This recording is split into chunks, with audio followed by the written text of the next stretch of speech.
Hey everybody, it's Stephanie over at Flyleaf with Allie and Kim over at Flyleaf, and it is Flyleaf Talks About Stuff, where we get to talk about the things that we want to talk about. Good afternoon. Hello. Or evening. Or as Allie says, top of the morning. Top of the morning to you. Good day, mate. I don't think How was everybody's weekend? It was good. it was good. I did my CMAT financial disorders training. Nice. What? So you're a CMAT now. I am. I'm just waiting on my certificate. Very nice. Oh, Good for cool. you. So for those of you who do not know what a CMAT is, that's a certified multi-addictions therapist, which means we've had extra training outside of sex addiction work and other process addictions normally. There's a alarm going off or a siren, so bear with us. We're good. Bye. Hope everybody's okay. Yeah. And we are doing our CMATs in March because we are doing the substance abuse track. Yep, just right after I said process addictions. My brain went, oh, wait a minute, we're doing substances. So, yeah. And they also have eating disorders, too. They do have one on eating disorders. We should just do all of them. Do all of them. Collect all three. Make a set. Mm-hmm. Yeah. Isn't what there are we talking one about other today? one? Isn't there another track? Is there 4 tracks or just those 3? 3. 3. So So Kim, we what'd you talk say? What are we going to talk about? What What are we talking about? are we doing here? What are we doing?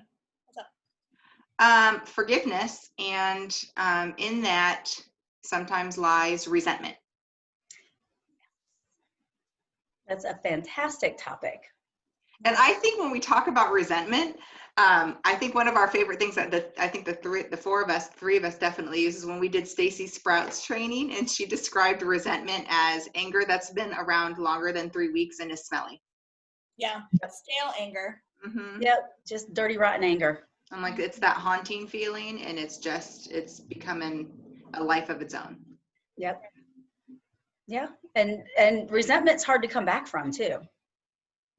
I mean, once you move past regular anger and to start resenting somebody, in relationships that I see, when I see in a coupleship, when one starts resenting the other, it's not impossible to come back from, but you got to be really intentional to work coming back from that. It's just hard because you start shifting how you look at the other person. Right. And it's no longer about the behavior. Well, and the loss of self and the loss of power in resentment, I think, right? We get so, it's like this huge, almost like that tsunami or tidal wave that comes, and then it just takes parts of you out back into the ocean. Oh, yeah. With it. And so you leave, you're missing parts, and you have to try to find you again. Mm-hmm.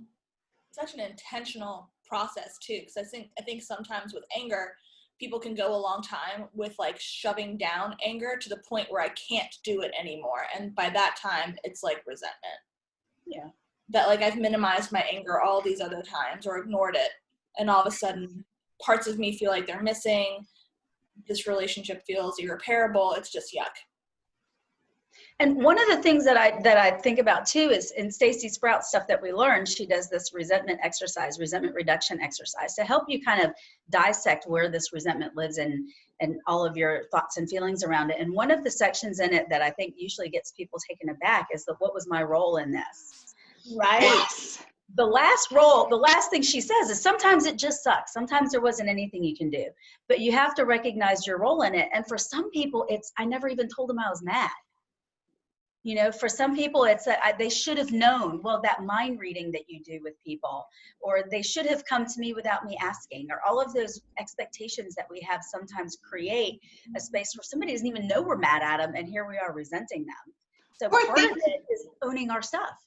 Right. And the times where they have told us who they are and or what they were able to bring to us, and it wasn't necessarily aligned with our value set, but we stayed anyway. And the person who we're really mad at and resentful for is ourselves. Yep. I know. And then even cooler is the last column in that worksheet, which is What have I learned about myself through this experience? Which means maybe I don't advocate for myself enough. Maybe I don't have enough boundaries. Maybe I have unrealistic expectations of people, whatever it is, but maybe there's something in all of this anger and resentment that doesn't mean that it can be repaired, or it doesn't even mean that it has to be repaired in terms of that relationship. But there's just this takeaway sometimes we can come away from, which drastically reduces the resentment. Do you think working through resenting yourself is harder or easier than working through your resentment of others? Cite your sources. Oh, that's the same with forgiveness. Is it easier to forgive others, or is it easier to forgive myself? Right. So can I release resentment to myself easier than I can for others? I am always one to beat myself up. So I'm going to say it is easier for me to work through resentments with others than it is for things that I have done to myself. Yeah, I agree with that. Mm-hmm. Yeah, that hardest column of like, what role did I play in this? It's like, oh, I have to unpack what role did I play in hurting myself? Ugh, Yeah. man. Yeah. There's things I could have done 3 weeks sooner. Oh, man. And I Yeah. always tell people, after you've done your resentment exercise, make sure you go back and look at yourself and do a little bit of work around yourself and self-forgiveness, because even doing that resentment reduction can bring some kind of sense of responsibility for hurting ourselves. Now I'm mad at myself kind of feeling. So we've got to kind of follow up with, let's just look at being kinder to ourselves. Right. Right. So forgiveness. So is forgive and forget a thing? No.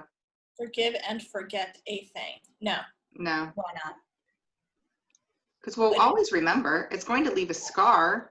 Whatever it is, it's going to be a part of a tapestry, right? It's going to tell a story. It doesn't mean that it has to be, if we're going to use a metaphor of a scar and an open wound that's that's just oozing. It's going to tell a story though, because it's going to change the complex or the complexion of something. You said oozing. I said oozing. In my head, I had this picture of a scar, but what is it before a scar? Before it's actually healed, it's a wound, and sometimes wounds fester, and when there's festering, there's not nice stuff that comes from it. Right. Yeah. Gross. Mm-hmm. But I think one of the things we struggle with, I'm just still festering wounds is just not like my jam right now. Pustulates, Neosporin ointment, it's just nasty. Healing happens. Healing happens with pussy wounds too. So your question of forgive and forget. Yeah. Does that happen? Or is it real to forget? No. And if we think if we have an expectation of ourselves that we are going to forgive and forget, then we're going to disappoint ourselves continually and let ourselves down. We have to let go of that expectation that we are actually able to forget that something happened. Right. I tell my clients that my brain spot stick is not the same stick used in Men in Black. Right. They like zap your memory and you have no idea what happened. It's like, let's see what this thing can do. I always tell clients we can't take things that have happened away in our lives. The goal is to make them less active and thereby us less reactive in our now. Right. Yeah. So if we don't forget, then how do we stay with somebody that's harmed us? Well, I think that there is an intentional choice to build new. Right. And it's not just words. It takes a lot of action, and it takes a lot of reflection. It takes a lot of self-ownness in that, and a lot of willingness to want to see somebody who has hurt you new. I saw a quote that I'm paraphrasing the quote, but it said that forgiveness is letting the other person know that they are more important to you than the thing that caused the hurt. Ooh, let me digest that. Yeah. The other person is more important to you than the thing that caused the hurt. Okay. Yeah, that the person is worth more to me than the act or the thing that caused the hurt.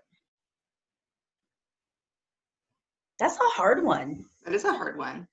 But I don't think that has to minimize the pain of whatever that wound was, though, or that hurt was. No, and I don't think it's saying that either. I don't think that that's what that quote is saying it's okay that you hurt me. I think it's just saying that what you did, having you in my life is more important and is important enough for us to work this out than what happened. Right. Yeah. I say forgiveness is a gift for yourself. Absolutely. You know, the other person gets, in New Orleans talk, we have a word for it. It's called lagniappe. It's like a secondary gain, essentially. You know, it's the extra French fries at the bottom of the bag. It's the unexpected goodness that you get. I don't even know how to spell it. Laginappe, I think. Oh my God, I love that. Rooted in French. But they're going to get the goodness from it. But the gift of forgiveness is for you. You know, just like a choice to put down a heavy backpack because it's too heavy for you to carry it. Yeah. It's your choice. Right. And it clears the way for new things. I was just going to say that. I was just going to say it makes room for new. It's the intentional choice to make room for new. Yeah. Right. Mm-hmm. But it is a choice and it is intentional, you know? Absolutely. Like, and it isn't always easy. No. And it's not, and it doesn't necessarily, like I tell people too, I don't know if you, I mean, I think that you guys would agree with me. The people that are so amazing that are able to go into their faith and forgive right away, God bless them, because I am not like that. Right. More times than not, achieving forgiveness, having forgiveness happen is a process, and it happens when it happens.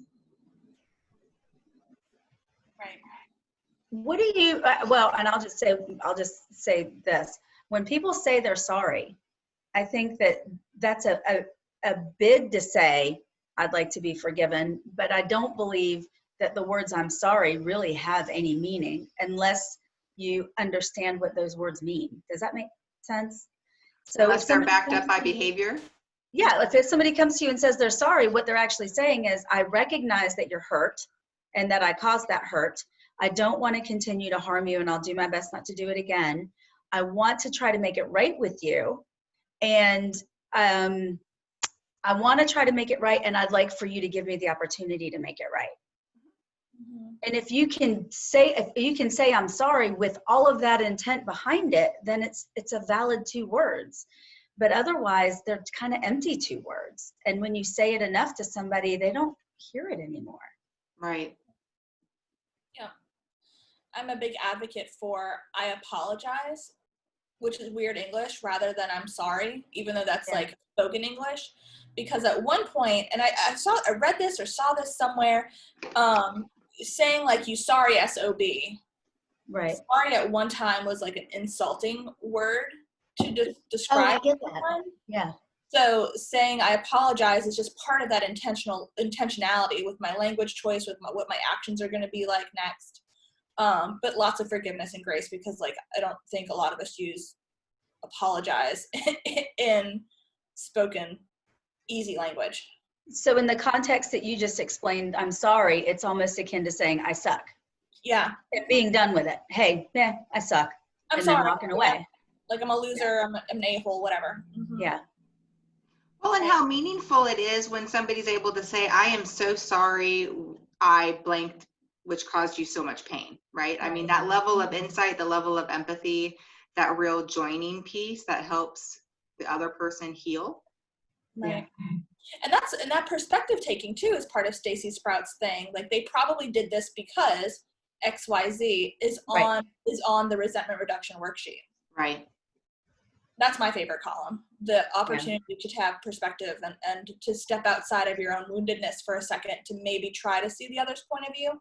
But that's really hard to do. Yeah. Does the other person have to be present in the forgiveness act? No. See, I think that's a misnomer too, right? I got to go make it right with that person. Maybe not. No. But that's also saying like, how do I heal and or find forgiveness if that person is no longer in my life and or has deceased, right? Right. I mean, I have still got to go on living my life wholly and authentically, my true self for me, right, regardless of whether I get forgiveness from that person or not, or I'm able to give them forgiveness. And for some people who have harmed us, reaching out to offer them forgiveness is almost like they might perceive it as a bid to be able to come back into our lives, and we don't want that. Right. We don't want to open that door. So sometimes going to that person and saying, apology or whatever, I accept your apology or whatever it is, the last thing we want is that communication with that person. Right. Yeah. And that's a fear of injured people too, or betrayed people, is that if I forgive you, it gives you permission to come back in my life and hurt me again. So still need boundaries there. Yeah. Or the other person thinks and forget is attached to the I forgive. Right. And, you know, and if that's the case, then all your, you know, wrongs have been washed away and all your sins are cleansed and we're starting with a brand new slate. And that's just not realistic. Right. The opportunity, I guess the opportunity to make it right with me comes with my forgiveness, but you still have to make it right with me. Right. Right. Or I am acknowledging that you're attempting to make it right with me before I can forgive you. Like, I need to see action and kind of take that that distance perspective. Like, I'm gonna watch you from afar until I feel safe enough to come closer. Yeah. Right. Well, I mean, it's that trust nugget collecting. Right. Absolutely. I have to know that it's a safe environment and that what you're saying, that you're congruent in what it is that you're saying and what it is that you're doing in order for me to even contemplate and move towards forgiveness with you. Right. Right. And with trust, we're taught as kids to trust people until they prove wrong, right? Or until they prove themselves they're untrustworthy. And that's just not safe or realistic. And I think that's kind of akin to saying, I forgive you, and going all the way down to you have my complete trust. You still have to earn trust. And if I thought everybody that I met was completely trustworthy, I would be conned out of everything I own. It's, you meet people and you give them opportunities to build trust. Right. And so forgiveness means I am now going to open the door for you to have opportunities to build trust again instead of keeping you close off. It's layered. Right. But we should be going around giving blind trust. Like, when you said that, Kim, my gut went, oh my God, children. Like, Yeah. you know, like, you trust everybody. It's like, no, Right. you trust your parents and your family and your teacher and your pastor or priest or rabbi or religious figure, your doctor and police officers. But yeah. We have grown people in their 50s telling us, I trust everybody till they give me a reason not to. And I just think that's really very unsafe for people to have zero boundaries around complete strangers. Everybody has to earn your trust. And if you give them all of your trust when you meet them, guess what? They only have one way to go, which is down, because you will be disappointed because we're human and people will make mistakes. People will screw things up. And as soon as they do, then write them off. Right.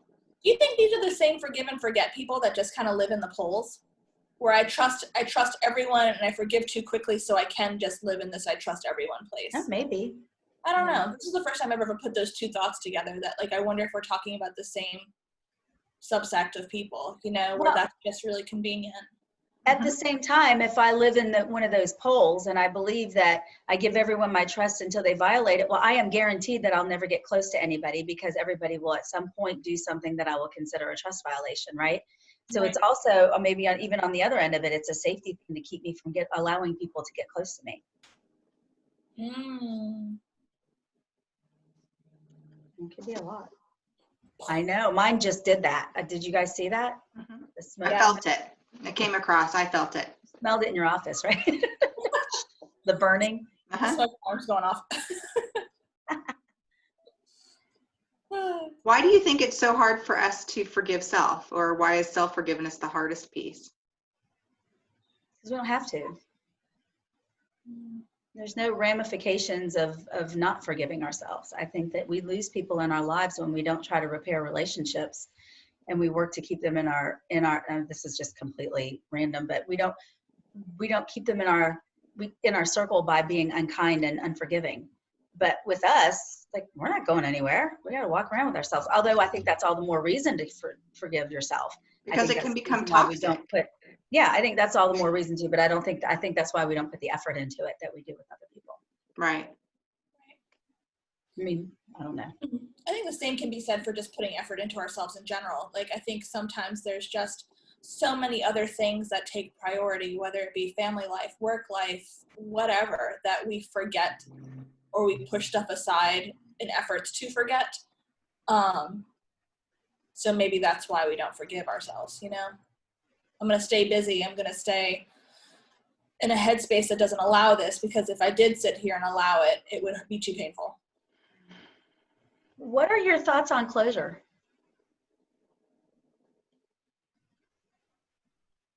With As it applies others? to this? As it Closure applies on others? Yeah, well, so if somebody did harm to me, that idea that I can't move forward until I've gained closure. Yeah, that's my Sometimes, closure. sometimes we're not afforded the ability to have closure with that other person. So we have got to figure out, how do we experience closure? What do I need in order to move on and live my most vibrant life, right? Right. Mm-hmm. What do you think, There's I forget if Kimberly told it to me. One of y'all might know the source of it. The story I am telling myself about this is, sometimes it can be dead ass accurate, and sometimes it can be just way off. And playing that game with closure, if you don't have the opportunity for a conversation, can either be really healing or really confusing. But either way, you have to be able to move through whatever the injury is to a place of healing and vibrancy. So I think closure in theory is great, but I think if we had to, like, percentage wise, do more people have opportunities for closure than not? I'd say it's the other way. That there's not usually a good enough answer, or this something that someone else can give you that feels like it checks all the boxes, fills all the holes, meets all the marks, whatever. I have this image that I always come up with when I think of closure, and I think of these like Hollywood movies where somebody's done me harm or hurt me in some way, and I go and I have this big confrontation moment, and they break down and they cry and they ask my forgiveness and they go, oh my God, it was horrible. And I just think, in real life, the majority of what the stories that I hear, the other person goes, I don't even know what you're talking about. Right. Or I don't remember it that way. I'm sorry you remember it that way, but I don't. And there is no moment of hearing what you're saying and validating you. And if closure is validation for the pain you've experienced, I don't know that that's a realistic goal. I mean, it's great if it happens, but yeah.